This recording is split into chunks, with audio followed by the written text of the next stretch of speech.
Hello everyone, welcome all joining in. मैं Cynthia महंगी स्वागत करती हूँ आप सबका अपने channel twin flame couple ascension पर। ये एक इकलौता ऐसे चैनल है जहाँ पर आपको बहुत सारा इनर वर्क के लिए गाइड किया जाता है। बहुत सी वीडियोस मैंने बनाई हुई हैं स्पेशली इनर वर्क के लिए। एंड अगर आप नए हैं इस चैनल पर तो please welcome and do subscribe to this channel and press the notification bell icon. आप सब जो है स्टार्ट कर सकते हैं अपनी journey with me of your inner work. तो आज हम जिस टॉपिक के बारे में बात करने जा रहे हैं वो बहुत ही इंपॉर्टेंट टॉपिक है। वो है कि जब हम अपना इनर वर्क करते हैं तो हमें कौन कौन सी ब्लॉकेजेस है जिनसे हील होना पड़ता है। बहुत सी डिफरेंट टाइप्स ऑफ ब्लॉकेजेस होती हैं, आज हम वही बात करने वाले हैं।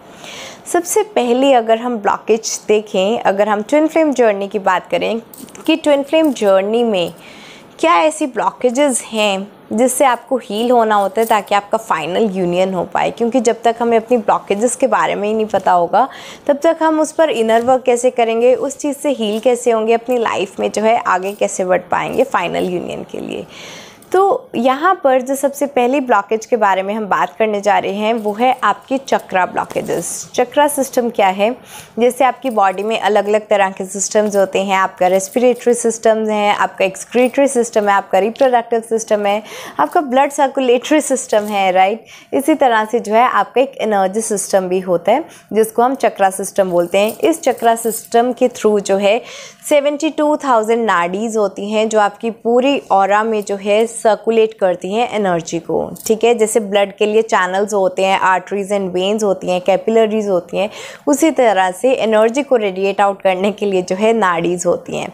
एंड ये नाड़ीज़ जो हैं सेंटर के कुछ पॉइंट्स पर आकर मर्ज होती हैं। एंड वो जिस पॉइंट्स पर आकर मर्ज होती हैं उनको बोलते हैं चक्रा पॉइंट्स, ठीक है।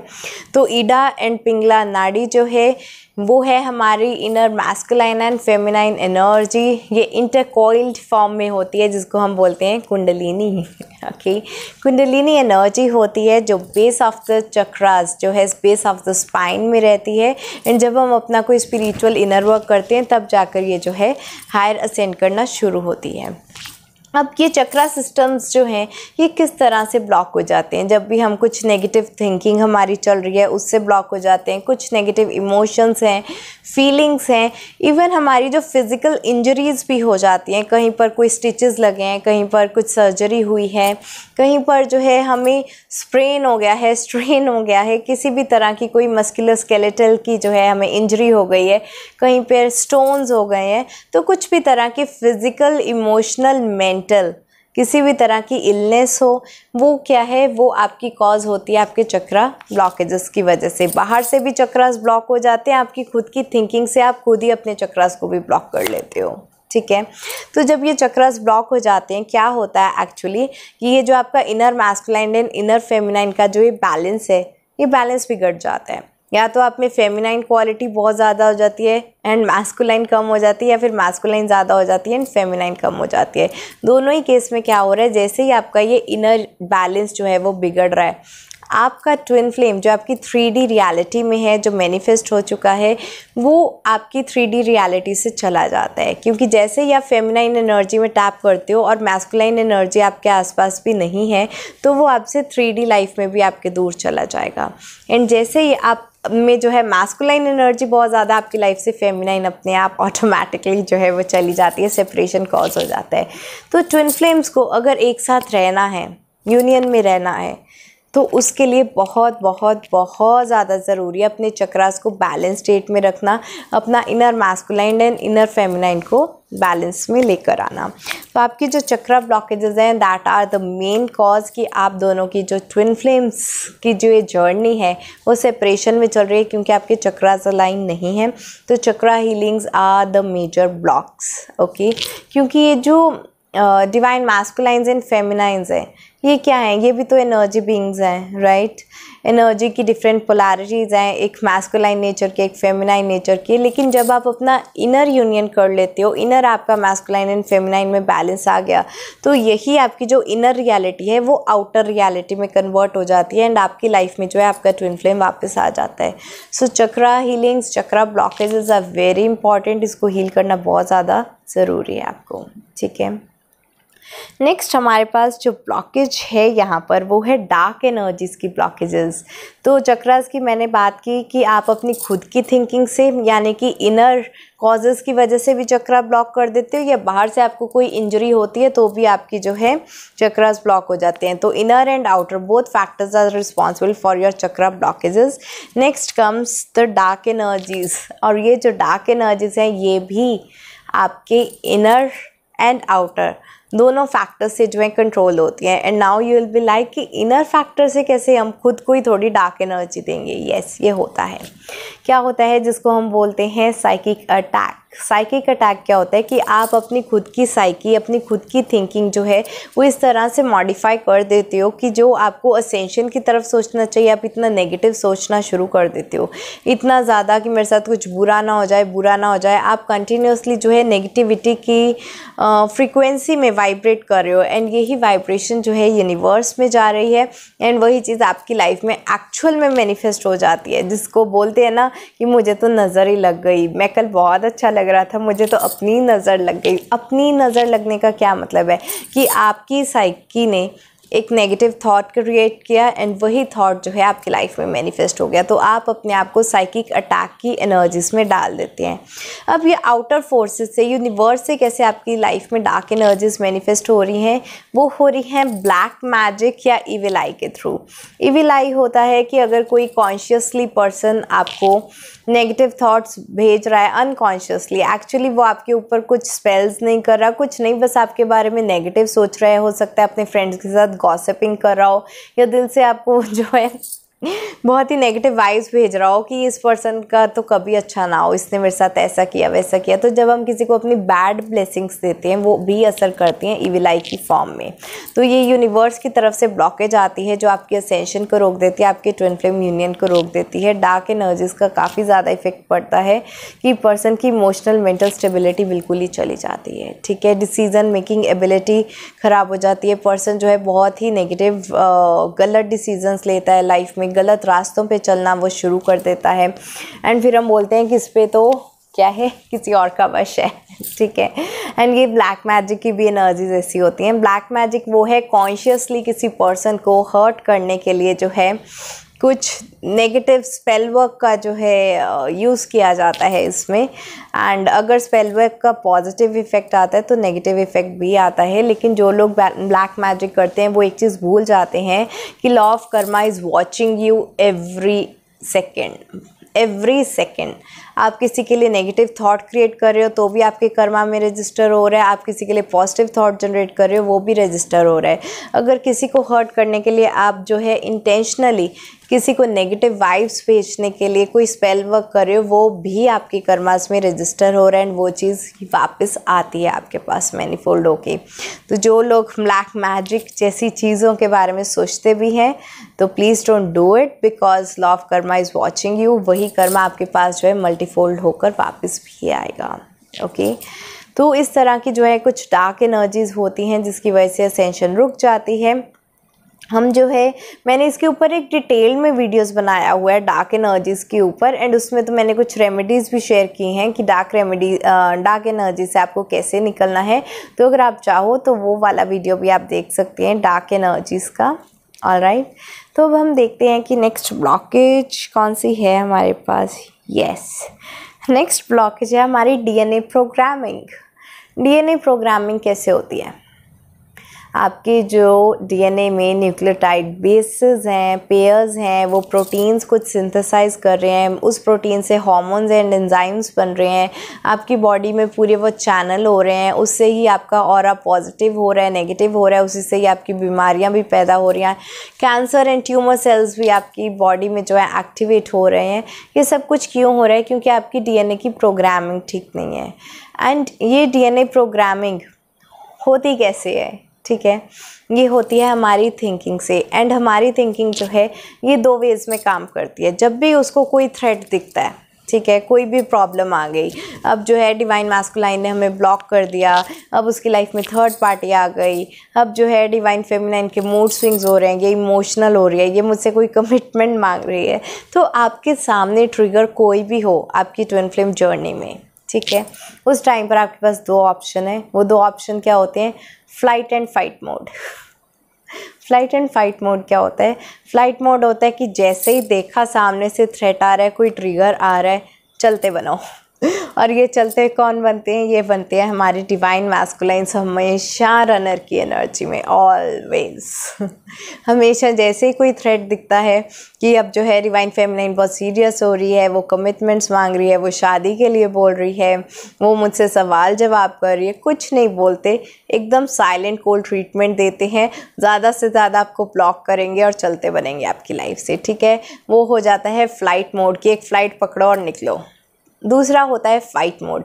फाइट मोड होता है कि नहीं, मुझे इस रिश्ते के लिए एफर्ट करना है, मुझे लड़ना है, मुझे एक्सप्लेनेशन चाहिए, I deserve it, I need some justification. And इस तरह की जो क्वालिटी है फाइट वाली, कि मुझे इस रिश्ते पे ना तो गिव अप करना है, ना ही मुझे जो है अपनी लोअर क्वालिटीज़ में रहना है, मुझे जो चाहिए वो चाहिए, ठीक है। एंड इस तरह की एनर्जी में होती है हमारी डिवाइन फेमिनाइन्स, डटकर रहती हैं अपनी पोजीशन में, always in the fight mode. कोई चीज़ नहीं पसंद आ रही तो लड़ाई झगड़ा हो रहा है, एंड अगर कुछ भी हो रहा है वो थर्ड पार्टी से भी लड़ने के लिए तैयार हो जाती है हमारी डिवाइन फेमिनाइन्स की, बस मुझे जो चाहिए वो चाहिए, मैस्कुलाइन मेरा है तो मेरा है, ठीक है। इस तरह की एनर्जी में होती हैं ये फ्लाइट एंड फाइट मोड। बहुत डिपेंड करता है कि आपकी ये किस तरह की एनालिसिस है, इससे आपकी जो है डीएनए की प्रोग्रामिंग होती है। किस तरह से प्रोग्रामिंग होती है कि अगर आप जो है कोई भी आपकी बॉडी में सपोज़ करो इन्फेक्शन भी आया, अगर आप हमेशा ही फ़्लाइट मोड में रहते हो, फ़्लाइट मोड में रहते हो, फ़्लाइट मोड में रहते हो, तो क्या होता है कि आपकी बॉडी एक तरह से रिएक्ट करना ही बंद कर देती है। उसको पता है कि अब कोई प्रॉब्लम आई है, फ़्लाइट पकड़ो निकलो, फ़्लाइट पकड़ो निकलो। वो क्या करती है, कोई भी बैक्टीरिया ने, वायरस ने, फंजाई ने, किसी भी चीज़ ने अटैक कर दिया, कोई इन्फेक्शन हो गया बॉडी में, वो उसको फाइट करना ही छोड़ देती है। तो इससे क्या होता है, इम्यूनिटी बहुत लो आ जाती है, आप बीमार हो जाते हो, एंड बीमार होने की वजह से आपकी स्पिरिचुअल एनर्जी भी जो है वो डिग्रेड हो जाती है। जो आप खुद इमेजिन करो, आपको 104 डिग्री बुखार है एंड 104 डिग्री में क्या आप 3 घंटे बैठ के मेडिटेट कर सकते हो? It won't be comfortable for you. आपको बॉडी एक्स हो रहे हैं, शिवरिंग हो रही है, you are in high fever, आपको नॉजिया भी फील होता है हाई फीवर की वजह से, हेडेक्स होते हैं, and in that discomfort you might not be even be able to meditate. तो कहीं ना कहीं आपकी डीएनए प्रोग्रामिंग आपकी हेल्थ को तो इफ़ेक्ट कर ही रही है, साथ साथ आपकी ट्विन फ्लेम जर्नी में जो आपको स्पिरिचुअल इनर वर्क करना है उसके लिए बाधा बन रही है। कहीं पर आपको जो है अपना हीलिंग वर्क के लिए जाना था, मेडिटेशन के लिए जाना था, कुछ योगा के लिए, कुछ ब्रेथ वर्क्स के लिए, कोई ना कोई तरह की आपको स्पिरिचुअल एक्टिविटी के लिए जो है अपने 1 से 2 घंटे निकालने थे, एंड आप वही 2 घंटे जो है बेड पे बैठकर रेस्ट कर रहे हो, ठीक है। तो इस तरह की एनर्जी जो है हो जाती है। एंड जब डिवाइन फेमिनाइन्स हमारी ऑलवेज फाइट मोड में रहती है तो क्या है, उनकी जो बॉडी के सेल्स भी हैं वो इस तरह से जो आपका डीएनए है प्रोग्राम हो जाता है कि इवन उनकी लाइफ में बड़ी से बड़ी मुश्किल भी आ जाए, बड़ी से बड़ी मुश्किल, वो उसका तो डट के अपना सामना करती ही करती हैं, लेकिन उनकी बॉडी के सेल्स प्रोग्राम हो जाते हैं कि किसी भी तरह का इन्फेक्शन आया, इम्यूनिटी लो होने की जगह इम्यूनिटी और बढ़ा देते हैं, इतनी बढ़ा देते हैं इम्यूनिटी कि उस इन्फेक्शन को ख़त्म करके हटते हैं, ठीक है। तो आपकी बॉडी पे, आपकी हेल्थ पे जो है डीएनए प्रोग्रामिंग के बहुत ज़्यादा इफ़ेक्ट्स आते हैं। ये डिपेंड करता है फ्लाइट मोड ले रहे हो या फाइट मोड ले रहे हो, एंड इस चीज़ से जो है आपके स्पिरिचुअल इनर वर्क पे भी बहुत फ़र्क पड़ता है, क्योंकि आपको मेजर सेटबैक्स मिलते हैं लाइफ में, हर किसी को मिलते हैं, आपके करियर में मिलते हैं, रिलेशनशिप्स में मिलते हैं, आपके स्पिरिचुअल इनर वर्क में भी आपको सेटबैक्स मिलते हैं। एंड यू आर लाइक कि 1 महीने से मेडिटेशन कर रही हूँ, कुछ हो तो रहा नहीं है, कुछ असर तो आ नहीं रहा। आपको हमेशा लाइफ में सेटबैक्स मिलेंगे, लेकिन जिनकी फाइटिंग स्पिरिट होगी सिर्फ वही अपने फियर से, फोबिया से, अपने सेटबैक से जो है फाइट करके उससे ग्रो कर पाएंगे। जो हमेशा रनर की एनर्जी में रहेंगे, हमेशा भागते रहेंगे, हमेशा फ्लाइट मोड में रहेंगे, उनकी बॉडी भी जो है उनका साथ नहीं देगी, एंड ये इस तरह की एनर्जी हो जाएगी कि जब उनके लिए पॉसिबल ही नहीं होगा इस 3D वर्ल्ड में रहना, तो इवन उनकी सोल भी डिपार्ट हो जाएगी 1 सेकंड में, ठीक है। And it can even cause death. तो काफ़ी ज़्यादा स्पिरिचुअल लो एनर्जी भी हो जाती है। डीएनए प्रोग्रामिंग आपकी बहुत ज़्यादा जो है एक बड़ी ब्लॉकेज है, एंड ये ब्लॉकेज आपको अपनी थिंकिंग से भी ठीक करनी होती है। So counsellings could be a better idea for that. Next हमारे पास जो ब्लॉकेज है यहाँ पर वो है हमारी थर्ड पार्टी की ब्लॉकेजेस। ये तो I think hot selling topic है कि ट्विन फ्लेम जर्नी में थर्ड पार्टी को कैसे रिमूव करें। बहुत सी डिवाइन फेमिनाइंस जो है यूट्यूब पे यही सर्च करती हैं एंड ये keep on seeing these videos again and again again and again, दिन में 20 videos. But let me tell you very clearly, जो भी थर्ड पार्टी आई है, पहली चीज़ अगर आप उसको अपनी लाइफ से निकालना चाहते हैं तो अपना कॉपी पेन ले लें, बेशक ये वीडियो पॉज कर ले, अपना कॉपी पेन ले लें एंड इसके पॉइंट्स लिख लें थर्ड पार्टी को अपनी लाइफ से कैसे निकालना है। पहली चीज़, थर्ड पार्टी आपका नुकसान करने नहीं, आपको फ़ायदा करने के लिए आई है। वो डिवाइन मैस्कुलाइन की अवेकनिंग करवाने के लिए आई है, वो आपको ट्रिगर देने के लिए आई है। तो सबसे पहले तो थर्ड पार्टी से डरना ही बंद कर दो, क्योंकि जिससे आप डरते हो वो चीज़ आपको और भी ज़्यादा डराती है, आपके जो है रूट चक्र को और भी ज़्यादा ब्लॉक कर देगी। तो पहले तो अपने फियर्स एंड इनसिक्योरिटीज़ निकालो थर्ड पार्टी को लेकर। ओके, सेकेंड थिंग इज़ कि थर्ड पार्टी को अगर आपने अपनी लाइफ में से निकालना है, the only solution is send love and light. Literally send love and light. अब मुझे एक बात बताओ, मुझे लिटरली इतना फ़नी लग रहा है ना, आपने वो मीम्स भी देखे होंगे, बहुत ज़्यादा फेसबुक एंड इंस्टाग्राम पे आते हैं कि मैं जिसको भी शिद्दत से चाहता हूँ ना वो चीज़ तो मुझसे दूर ही हो जाती है। अब तो मैं अपनी प्रॉब्लम्स को ही चाहने लगूँगा कि वो मेरी लाइफ से प्रॉब्लम से दूर हो जाए। Use this strategy, just try it. आपने इतनी शिद्दत से अपने ट्विन फ्लेम को प्यार किया, इतनी शिद्दत से, क्या हुआ? सेपरेशन आ गया। ठीक है, वो क्यों आता है? क्योंकि जिस चीज़ से आप प्यार करने लगते हो, प्यार के साथ साथ लव एंड अटैचमेंट में एक बहुत बड़ा डिफरेंस होता है। लव के साथ साथ जैसे ही आप अटैच होना शुरू कर देते हो, सेपरेशन आ जाता है, क्योंकि अटैचमेंट से आपकी एनर्जी जो है वो डिप हो जाती है। ठीक है, love is a higher form of compassion whereas the attachment is a toxic cycle of the lower dimension. तो जैसे ही अटैचमेंट आती है सेपरेशन हो जाती है। एंड इसी तरह से क्या है कि आप जितना थर्ड पार्टी को थैंक यू बोल सकते हो, जितना लव सेंड कर सकते हो कि थैंक यू, तुम्हारी वजह से जो है आज डिवाइन मैस्कुलाइन को ये पता चल रहा है कि मेरी वैल्यू क्या है एंड आज वो मुझे मिस कर रहा है, तो तुम्हारी वजह से, क्योंकि तुमने उसका जीना मुश्किल कर रखा है। थैंक यू, तुम्हारी वजह से जो है डिवाइन मैस्कुलाइन की अवेकनिंग हो रही है, उसको स्पिरिचुअल ट्रिगर्स मिल रहे हैं, वो ग्रोथ कर रहा है। एंड जो कभी मेरा साथ नहीं देता था, मेरे लिए कभी स्टैंड नहीं लेता था, आज third party thank you so much, तुमने उसको कन्विंस कर दिया है कि वो तुम्हें छोड़कर मेरे पास आ जाए। तुमने इतना ज़्यादा उसको ट्रिगर किया है, थैंक यू सो मच। तुमने अपनी जॉब बहुत अच्छे से की है।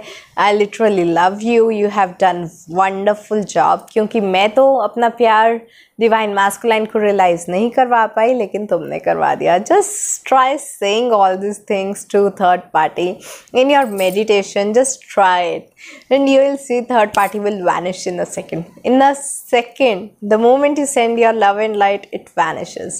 जैसे आपकी लाइफ से negativity love and light send करने से एकदम भाग जाती है ना, उसी तरह से अगर आपको लगता है कि third party is a kind of a big negative block in your life, then just try sending love and light and your third party will vanish in a second. Okay, इस चीज़ पर मैं डिटेल्ड वीडियो लेके आऊँगी about third party and how to release third party, but अभी के लिए हम इतना बात करते हैं. Okay, coming to the next blockage is your own karmic blockages. ठीक है, थर्ड पार्टी की ब्लॉकेजेस अलग चीज़ हैं. कार्मिक ब्लॉकेजेस आपके ये 3D कार्मिक्स भी हो सकते हैं. कार्मिक ब्लॉकेजेस क्या हैं कि कुछ लोगों के साथ आपका कुछ कार्मिक साइकिल होता है जो पेंडिंग होता है. इवन अगर हम लव रिलेशनशिप्स की बात ना भी करें, हम सिंपल जॉब के एग्जाम्पल लेते हैं कि आप और आपका ट्विन जो है इस सिटी में रहता है, लेकिन आप दोनों पहले इकट्ठे रहते थे. ठीक है, लेकिन क्या हुआ, सेपरेशन आ गई, कुछ ना कुछ ऐसे हुआ, आपकी जॉब थी, आपका ट्रांसफ़र हो गया एंड आपको अपनी जॉब करने दूसरी सिटी में आना पड़ा. ठीक है, तो आपका कार्मिक साइकिल चल रहा है अपने बॉस के साथ, कोलीग्स के साथ, अपने क्लाइंट्स के साथ. अभी जिस टाइम पर, जो यूनिवर्स में, जिस ईयर में, जिस मंथ में आपको जिस पर्सन को मिलना चलना है, जिस पर्सन के साथ साइकिल चलना है वो वैसे ही चलना है। तो इन सब चीज़ों के चलते भी आप जो है 3D कार्मिक्स की वजह से भी आप अपने ट्विन फ्लेम से कभी कभी अलग हो जाते हो। ये हमने जो है करियर के एग्जाम्पल लिया। कई बार इन लॉज जो हैं, इन लॉज आपके ट्विन को पसंद नहीं करते, वो आपके लिए कोई ऐसी वाइफ ले आते हैं या ऐसा हस्बैंड ले आते हैं जो आपके लिए बहुत ही टॉक्सिक होता है, ठीक है। तो कई बार आपके 3D कार्मिक्स होते हैं। 3D कार्मिक्स कोई भी हो सकते हैं। There is a difference between 3D karmic and 5D कार्मिक। वो मैंने बहुत अच्छी तरह से एक्सप्लेन किया है अपनी कार्मिक जर्नी की सीरीज़ पार्ट 1 में, तो आप वहाँ से जाकर वो देख सकते हैं। तो कुछ 3D कार्मिक्स की वजह से भी आप अपने ट्विन फ्लेम से यूनियन में नहीं आ पाते हैं। एंड अगर आपके खुद के साइकिल्स अभी पेंडिंग पड़े हैं, अगर जो डिवाइन फेमिनाइज है आपका सोलमेट के साथ साइकिल पेंडिंग पड़ा है, तो भी आपका जो है ट्विन फ्लेम के साथ यूनियन नहीं हो पाता है। पहले अपना सोलमेट के साथ साइकिल आप पूरा करो, ठीक है। तो इस तरह की भी सिचुएशंस बन जाती हैं लाइफ में। एंड ये आपके खुद के कर्मों की वजह से हो रहा है, ठीक है। कुछ लोगों से ज़रूरी नहीं है हमने इसी जन्म में कुछ कर्म किए होंगे, कुछ पिछले जन्मों के कर्म भी होते हैं, तभी आपने इसी फैमिली में इसी पेरेंट्स के थ्रू जो है वो बर्थ लिया है। There are some things, there are some karmic connections from births, from ages that you need to fulfil. And कुछ टाइम लिमिट्स के बीच में कंस्ट्रेंट्स की वजह से you can not meet your twin flame due to those karmic blockages. The next blockage we have here is very important, is your inner child wounds, ठीक है। ये इनर चाइल्ड वुंड्स अब कॉज कौन करता है? आप बोलोगे बाहर से कॉज होता है, मैं बोलूँगी अंदर से कॉज होता है। प्रॉब्लम कहाँ पे है? प्रॉब्लम ये है कि पेरेंट्स हैं, उनके 2 बच्चे हैं, दोनों बच्चों को इक्वली डांट पड़ी, ठीक है। दोनों बच्चों के कम मार्क्स आए, दोनों को इक्वली डांट पड़ी। एक बच्चे ने बिल्कुल भी माइंड नहीं किया, उसको कोई फ़र्क ही नहीं पड़ा। दूसरा पर्सन, उसके लिए लाइफ लॉन्ग ब्लॉकेज बन गया, एक इनर चाइल्ड वुंड बन गया, ठीक है। ये बन गया आपका, सपोज़ करो अबैंडनमेंट का। आपके मार्क्स अच्छे नहीं आए, आपको मम्मी पापा से डांट पड़ी, दोनों भाई बहन को पड़ी, लेकिन क्या हुआ, भाई की सेल्फ एस्टीम बहुत अच्छी थी, उसका जो है एक इनर कॉन्फिडेंस था कि इस बार मार्क्स अच्छे नहीं आए हैं तो आगे के लिए ले आऊँगा, एंड ये जो डांट है ये टेम्प्ररी है, मुझे इससे ग्रो करना है। भाई की बहुत अच्छी सेल्फ एस्टीम थी, उसके लिए ये कोई ब्लॉकेज नहीं बनी, वो निकल गया इस चीज़ से। उसने एक कान से सुनी डांट, दूसरे कान से निकाल दी, कोई फ़र्क नहीं पड़ा, बस अपनी ग्रोथ पे काम करता गया, नेक्स्ट टाइम अच्छे मार्क्स ले आया। लेकिन वही जो सिस्टर थी, उसको भी डांट पड़ी, उसको ऐसा लगा कि मेरे मम्मी पापा अब मुझसे बात नहीं कर रहे हैं क्योंकि मेरे जो है एग्ज़ाम्स में कम मार्क्स आए हैं, मुझे तो अबैंडन कर दिया, मुझे तो अच्छे मार्क्स नहीं आए, तो इसके लिए मुझे पनिशमेंट दी जा रही है, मैं अगर इनके अकॉर्डिंग नहीं चलूँगी तो मुझे पनिशमेंट मिलेगी। इससे क्या हो गया, उस जो सिस्टर की लो सेल्फ एस्टीम थी, लो सेल्फ कॉन्फिडेंस था, उसने ये बात अपने मन में बिठा ली, ठीक है, मन में बिठा ली। उसका एक ये वुंड बन गया, उसको ऐसा घाव मिला कि अब मैं जब अपनी लाइफ में अपने पेरेंट्स के जो ड्रीम्स डिज़ायर्स हैं, मुझसे जो एक्सपेक्टेशंस है, अगर मैंने ये एक्सपेक्टेशंस ना पूरी की तो मुझे कहीं ना कहीं अबैंडनमेंट मिलेगी।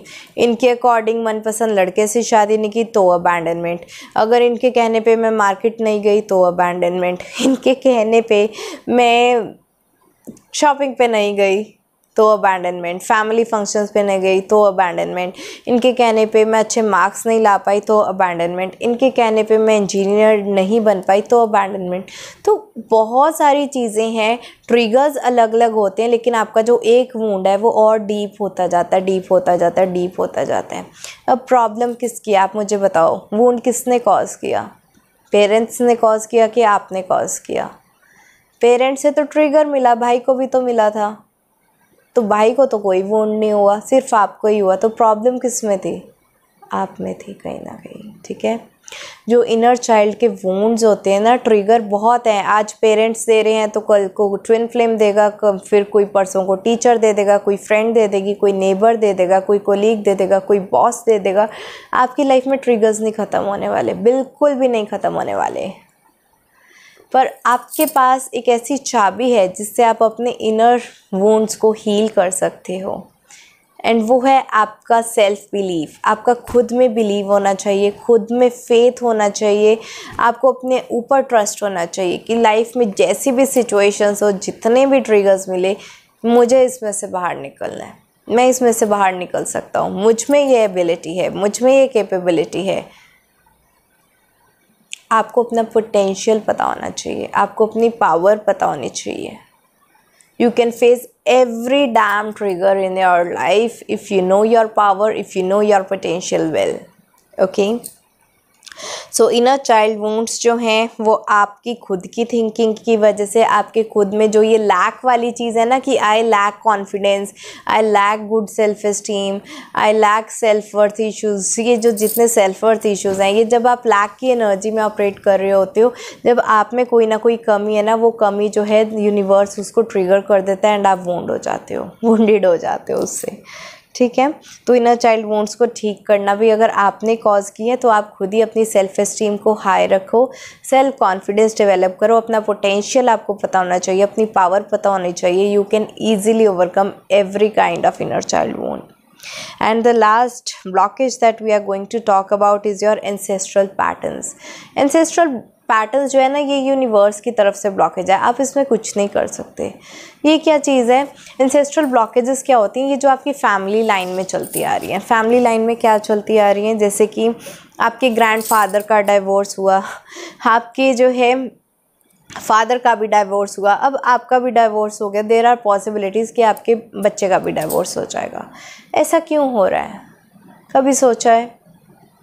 क्योंकि जब आपके ग्रैंडफादर का डाइवोर्स हुआ, उनके माइंड में कुछ डर बैठ गए, कुछ थिंकिंग बैठ गई कि मैं जिस भी पर्सन से शादी करूँगा, जो भी मेरा स्पाउस आएगा, वो उसके साथ मेरा कनेक्शन ठीक नहीं होगा, वो मेरे साथ ऐसा ना कर दे, वैसा ना कर दे। तो उन्हें ना एक तरह का फियर ऑफ कमिटमेंट हो गया, ठीक है, फियर ऑफ स्पाउस हो गया, फियर ऑफ मैरिज उनके बीच में डेवलप हो गया एंड उन्होंने वो अपना ब्लॉक हील नहीं किया।